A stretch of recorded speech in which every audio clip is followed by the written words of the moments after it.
Општина Газибаба додели 12 милиони денари директна финансиска поддршка за спортските клубови, спортисти и здруженија, откако беа потпишани договорите за нивно финансирање. Градоначалникот Бобан Стефковски информираше дека со овој чекор не се вложува само во спортот, туку и во иднината на младите и развојот на талентите. Тој нагласи дека за секој млад спортист стојат многу труд, посветеност и љубов кон спортот, потенцирајќи дека токму младите се двигател на општеството и доказ за светлата иднина.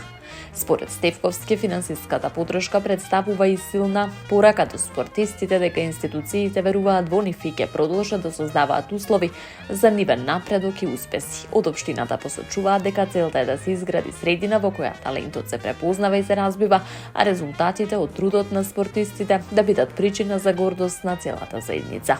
Воедно беше истакнато дека младите спортисти не се само идни шампиони, туку и идни амбасадори на државата, кои преку своите успеси ќе ја представуваат Македонија и надвор од нејзините граници.